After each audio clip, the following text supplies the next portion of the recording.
Hello, my name is John Peace with the Rural America Rising podcast, and I'm here with a first-time guest online. Jackie, you want to introduce yourself and tell everybody what you're running for office? Hi, I'm Jackie Nophlin, and I'm running for Bristol, Virginia City Council. I'm a Bristolian, and I often tell people that I'm a country bumpkin, and I'm proud of it. Well, we're so glad to have you on here. Jack, my first question, for somebody who's watching who's never met you before, tell us about yourself. And I cut you off, so we're going to let you talk about your growing up and stuff and different things. Well, first, I like to say that I pastor Household of Faith Community Church in Bristol, Virginia. And that was something that was predicted from childhood. When I was growing up in Bristol on Buchanan Street, we would cross the railroad tracks to go to school. And I didn't know that I was poor, because life was always grand as far as we were concerned. But when we look back in time, they said we were dirt poor as well. And so, but growing up in Bristol, it was different for me. I had to leave when I left for college. I found out that there was a lot that I hadn't been taught about my culture and a lot about where we actually were and living in Southwest Virginia.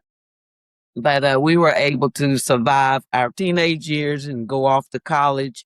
I married military and I fell head over heels from a man from Baltimore, big city, and here I was, a green apple. Got to watch out for those men in uniform, don't you? I'm telling you, from Bristol, Virginia, can you imagine the enthusiasm and excitement about that? But we toured international to as far as different places. Germany was where we landed. We had my oldest daughter was born there, Erica. And we did a 4-year term there. We came back, ended up back here in Bristol. And that's been 41 years ago. So 41 years ago, I kept remembering what the old church used to say. You're going to do these great and wonderful things. And I used to say under my breath, that's what you think. I'm getting out of Bristol. Ended up back in Bristol. Let me tell you, Bristol's better for it. And glad to have you back in Bristol and stuff. Hey, I'm going to back you up a little bit because, I wrote an article with your background and stuff, and you made the greatest quote, and you almost did it right then about growing up poor, but not knowing about it. And you and I were kidding. I was kidding about the song, the band Alabama, and they have a song called Song of the South. And one of the quotes in that song is, we were poor and didn't know it. And didn't know it. Tell viewers, and especially the young folks, what that means. We grew up poor and didn't know it. Well, everybody that went to school or that we play with, nobody had shoes on. And if we did wear shoes, they were flip-flops. You had to be in the house by the street light coming on. And when it came to eating, we always had pretty much good old home cooked food. And but you never knew that you was poor. And what did it mean to be poor back in those days? Or what did it mean to have more? Because I never knew what we had was what we had. We always wore hand-me-down clothes. We thought we looked forward to seeing someone in something we liked because we knew we were next to get into it. Absolutely. And I told you a little bit about my history. My granddad raised me, and he grew up during the Great Depression. And I told you, he would say the same thing. We were poor, but didn't know it because now they weren't hungry. They grew up on little farms. So they always had plenty to eat. He said, son, we were just poor. We just didn't have no money. But he said, as long as you had enough to eat and stuff, he was talking about some of the good times. And he would echo exactly what you said. Everybody else was in the same boat. And he said, son, growing up, I didn't know nobody rich. Well, I don't think I ever saw money till I got older. Well, he was talking about the first recollection he had seeing cash money. Now, he saw coins, he said, pennies and nickels. Yeah. He said he was probably a teenager before he actually saw cash money. Up close. Up close. Even in lifting offerings at church, they put it in a basket and things like that. You never saw, but you could always hear the change hit. Mm-hmm. So we never could, paid any attention to what numbers were or even what it meant, at that time. Well, I tell you what, we're going to skip gears a little bit here. I told you about this past Saturday, but I had the great pleasure of writing a newspaper article for a historical marker for Yeah, Bland High School. And I yeah. know you grew up during that time. Hey, can you expand and tell us what that was as a student personally Well, for let's say just like over there with the Bland School, here in Bristol, Virginia, we attended Douglas. And Douglas was the only high school that catered kids from Marion, Virginia, all the way down from the counties you? Well, I because didn't know it went that far. they had elementary schools, but in order to graduate, Douglas was the only high school. I attended Douglas first grade to the third grade before they integrated. And going to school was just like being sitting at home with your parents. If you acted up, they'd take a ruler and bend your hand back and beat your palm of your hand. They had permission, to just spank you if you was bad. And that was the norm for us. There was one time that they combined the second and third grade when like if there was an overflow. So the teacher taught both second and third grade in the same classroom. That was the norm for us. So Douglas High School at that time was all black and we never interacted with the other white kids. Although in my neighborhood, let me share this.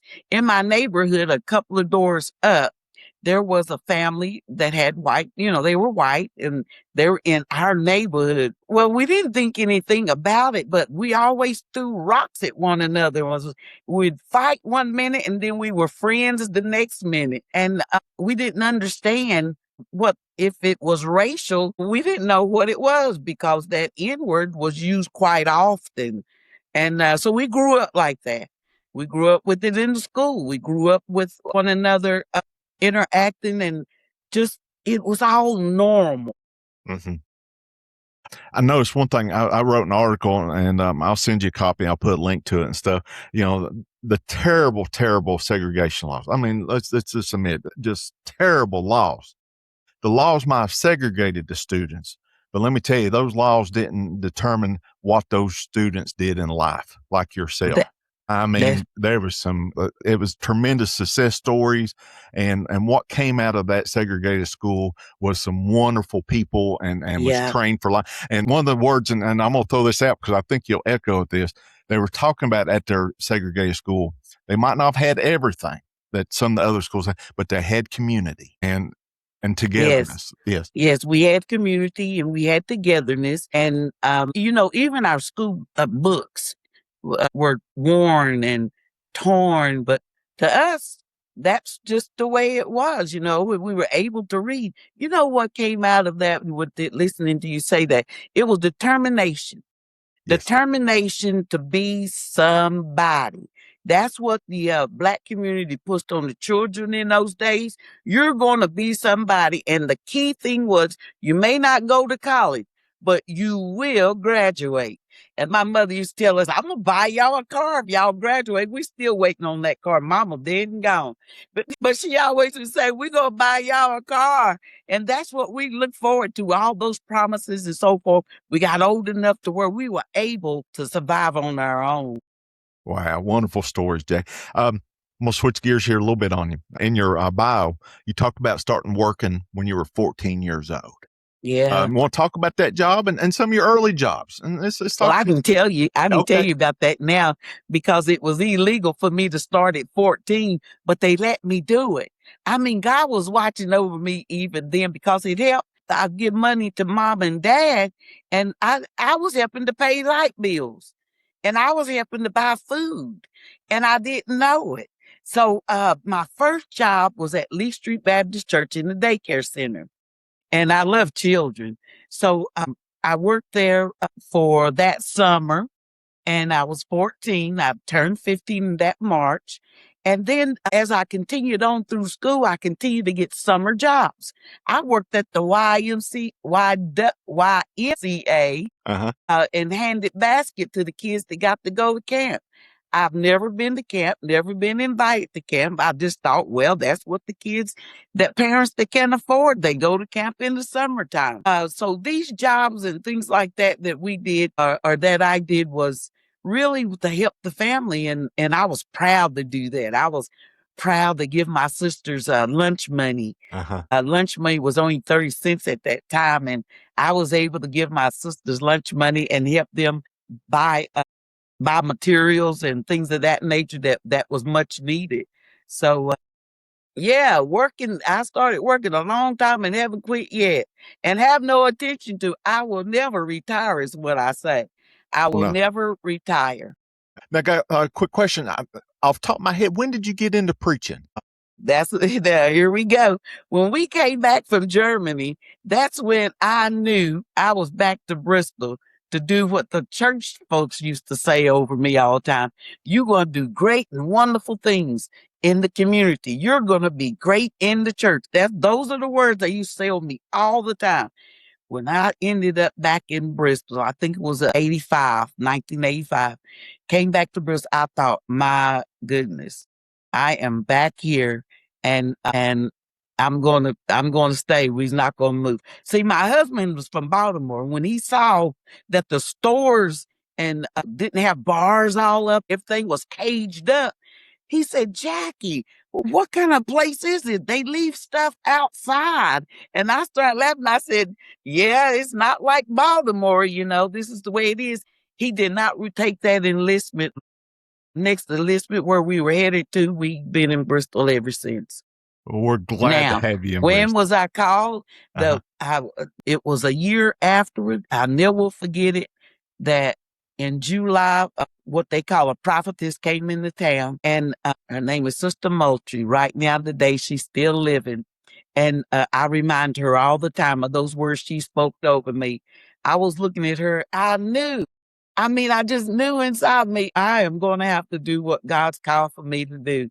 And I tried to push it off on my husband, thinking that he wasn't with it. But then I was with the church, and the church burned over on 10th Street. And the pastor left. The church burned in 92.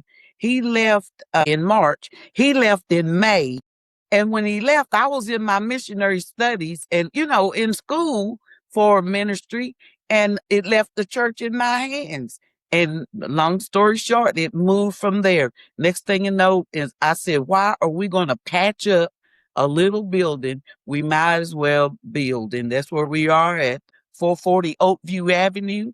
The city had told one group of preachers that they couldn't build there. Nothing could be built there. But when I went to ask them, everything fell in line. The city council opened it up and allow us to build where we are. And I've been doing that now over 40 years. Wow.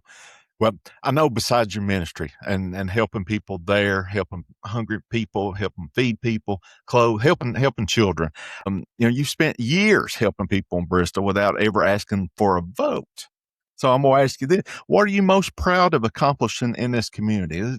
We've talked about your ministries. Any other projects that you worked on that you're very proud of in Bristol? Well, one thing I'd like to say is I am so proud of relationship. I mean, there's nowhere that I can go in this city where people are not friendly and smiling. Hey, Jackie, and I like for them to call me Jackie because Reverend Jackie, then we have to act all sedity. But well, I told them, I said, just call me Jackie, and they appreciate that level of relationship to where we can interact together and understand one another. Look, I'm from the streets as well. I mean, I know what it is to not have, and people are not ashamed nor afraid to ask for a lending handout and a hand up, and that's what we've done down through the years. Is tried to help people. I've been on a lot of projects, been on a lot of boards in the service of people. Yeah, I've what are some of advocated. them boards, Jackie? Let's so the viewers will know a Okay, little bit on I your work experience, I'm on the government Bristol experience. Family Promise Board. I'm on the Faith in Action Board. I was on the Crisis Center for 6 years, and I'm on the IDA board now, the Industrial Development Authority. I'm on that board now in my second term. That's what the city council had appointed me to be on. Mhm. But you was asking what some of the things that I've done at not only all these boards, but that landfill. When that landfill issue came up and people were suffering over in the most impoverished area of our city, it broke my heart. I mean, my children were living over there and had to move out from over there. And we worked hard with the help of Dr. Samuel Willington as our liaison, and we moved mountains by the grace of God, going before senators and delegates and just kept pushing. And they closed that landfill. We also were part of giving out over thousands of air purifiers free. People could call and contact me and I could get them to come to the church. You can pick them up free. Air purifiers to help them inside their homes. We tried to get the city to do something on that level, and there was no response to it. They weren't going to do it, but we were able to do it. Now, you might have already answered this, but I got a question written down for you. Now, I'm talking about 25 years ago, I ran for board of supervisors over there. And there was a particular issue for me that triggered me going, hey, I'm going to run for office. Was there a particular issue? And you might have just said it, but if it's something else, it'd be great too. Was there something that triggered you, or was it truly a calling to run for city council of Bristol, Virginia?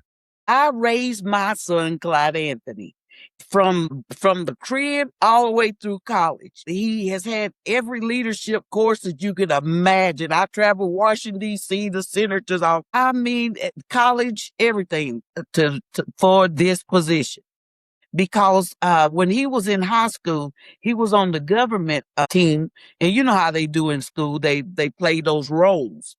And he was I have a picture of the article now where they were allowed to vote the burger bar to stay, because when they were looking to put the new library, they were looking to expand all across, make it larger, and use burger bar had to move.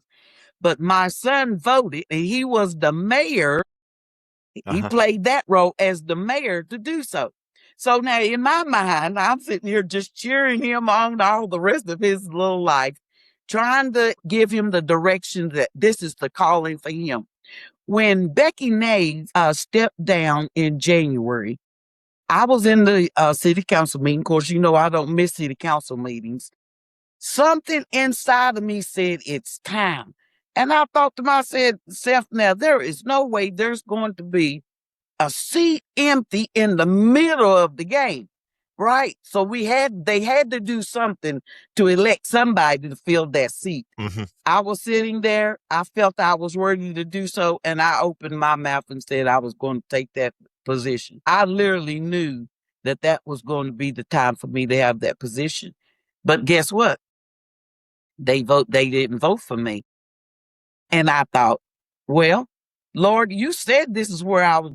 That ain't gonna stop you. That's not gonna stop you. And I'm one of those, if I believe it. Now, if I'm wrong, they'll show it in November the 3rd. But I believe that I have been called to this position. My later questions, but you go right ahead right now. Okay. Yeah. This is why people should vote for Jackie. It's because I know what it's like to pay at the gas pump, and it hurt. I know what it's like to buy a loaf of bread for $3, $4. I know what it's like to need child care because members out of my congregation pay $200 a week per child, and they have 2 children. I know what it's like when they make decisions about closing the street, tearing down this building, new businesses coming in, but the community doesn't know anything about it until after the fact. I know what it's like to sit in city council meetings and wonder, why did they vote certain ways all the way across the board, but there was no full discussion about it? How did we arrive to it? I know what that's like. I know what it's like to want to know what's going on in my beloved city. And when you want to know what's going on in your beloved city, you get in it and you take part of it. And you have to listen to the people. You have to listen to the needs of all the people. Look at me. I mean, just take a full look at me. I look, handicapped, physically challenged, what I call it. My age, of course, lie about that most of the time. I love it. I'm female and I am a Black woman. This is something that has Mhm. never happened. We all should be represented at that table when the board, city council board, we all should be represented at that table. No matter what color you are, don't matter what political ring you're in, it does not matter. All of those decisions affect every last one of us. I want to be part of that and I want to represent the people. And that's just the bottom line. Well, and this is one thing I preach all the time. Doesn't matter whether you're Republican, Democrat, Independent, or non-participant, as my granddad used to talk about. They want responsible government, and they deserve responsible government. Now, sometimes you got to make hard decisions, and you ain't gonna please everybody. This is kind of a personal thing with me. Is I know over Bristol, the fire department has needed help on funding, and I'm a big proponent. Okay, this isn't anti-law enforcement, but they've been funded pretty well over the years and stuff. But most people don't realize. They'll think, well, fire departments, oh, we don't have as many fires as what we did growing up and stuff. But no, most of their calls are 911 medical calls. And with our aging population, the demand on our 911 services, and when I talk about EMS services, has just gotten exponentially higher. Yes, yes. And we've ignored that section of government for too long, and you can tell it's a personal thing with me. And I just hope that it's a personal project for you to really look at, address, and see how we can help these service people. Now listen, Yeah. I live off of Bottom Road, and I'm right across the street from the from the fire station in exit 7. Okay, every time you hear that siren, come on, it's at least 5 or 6 times a week. They're coming out to go somewheres. We have a lot of mental health. Yeah, They had mental to be health. That's another trained to thing they do get that. called out for. You Yeah. know, they get called out for that. And look, there is no reason that we do not take care of our fire department and police services. I mean, if we don't take care of nothing else in this city, we ought to be able to fund that takes care of us. Yes. Now, listen, the firemen know me very well over at Exit 7. They had to come and they will even come to my house. I am stuck in the backyard. I'm in the mud. I was trying to wash my wheels off and I got stuck in my wheelchair. They had to come and save me from me. I took pictures of that. I'd love to show you that picture of me in the fire department. They came and took care of me and made sure that I was okay. And many a times that I've had medical incidents, they had to come to see about me. We haven't talked about this, but when my husband shot me, they were right there on that point. Talk about being a victim of domestic violence, because that, unfortunately, that affects 1 in 3 people. 1 in 3 statistically. And there's no pick and choose either. No. I mean, it don't discriminate, does it? It don't discriminate. But let's talk about that and why we need mental health services. It ties in with that. I was one that lived 19 years physically abused. Now, when I came out the house, that smile was on, you would never know it. My children knew. I thought I was hiding it from them, but my children knew. And it was because he drank alcohol. Only when he drank the alcohol did he go into that rage. Well, my pride, I'm Jackie. I hear I'm a pastor. Yeah, you're religious. That's another thing. Yeah. I can't tell people that I'm getting my head clocked, when I go home if he's been drinking. And so I tried to hide it. But this one time, he escalated and he shot me October 19th at 9:15 that morning. He shot me. I tell you, and it wasn't no time that the service came to save me. They came to save me. I will never turn my back on EMS, fire department, the chief police, and all of them, the sheriff, all of them. We need to keep things intact when it comes to that kind of service. Listen, being domestically abused like that in my own household, I had that low self-esteem when I went home, thinking that I deserved it because I should have done this and I should have done that. And I know that the Spirit of the Lord wanted me to leave out of that house 3 times because I had the unction to leave. But listen, I'm going to be honest. This is what I tell women when the house was there. I had my kids. I did not religion. I did not believe in divorcing the one you believe that God put you with. That's just something that we was raised with. And so I didn't believe in it. So I stayed and I tried to make them change. It doesn't work. I tell ladies all the time, you wasting your time. And then people say, well, why would anyone stay that long? Well, you have to be in it and be Yeah. part of it to understand it for yourself. But we came out and there was a lot of negative and bad things that were said that wasn't true. And you know what? I tell them then people question me about it in the streets, when I'm going around talking to folks. You know what I tell them? If any bit of that was true, do you think I'd have my head stuck in this race for city council? Do you think that I would be that bold to stand up before city council? No, I don't have nothing to be ashamed of. I wasn't the one doing the violent acts and things like that. I was the victim at that time, but I'm not a victim anymore. I want to help as many people as I possibly can in all the areas of my life that God has allowed me to live through. And I tell you, if we stay on here, I got a lot to share. We're going to get you back on here. I promised I'd only keep you about 30 minutes today. So I'm going to kind of finish up with this question. You've kind of already answered it, but I kind of always end up like this.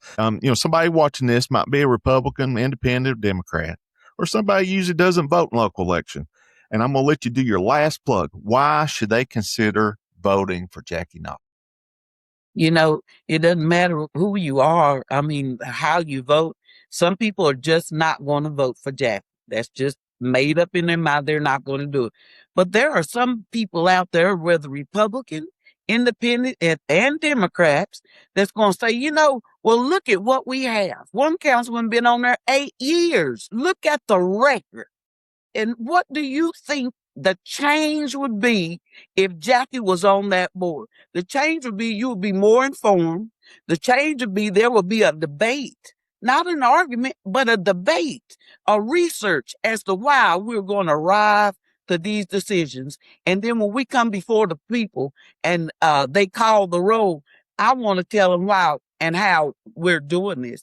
The budget is another issue. I want to tell them about the budget and let them know you need to come to the budget shops. You need to come and get involved. Vote for Jackie, because if you can't make it, I'm sure we're going to make sure you know what's going on with our city. Well, Jackie, it's been wonderful. We're going to get you back on here. We'll talk a little bit more about the campaign trail and stuff like that, what you've been hearing and everything. I know if the voters of Bristol, Virginia elect you, they're going to get responsibility and they're going to get transparency. They're going to get transparency. And they are. And that is needed. And the truth. Yeah, and the truth. And that's so needed at every level right now. I mean, really, really is. So, Jackie, thank you so much for coming on. We're going to get you back on here, okay? Well, thank you for having me. My pleasure.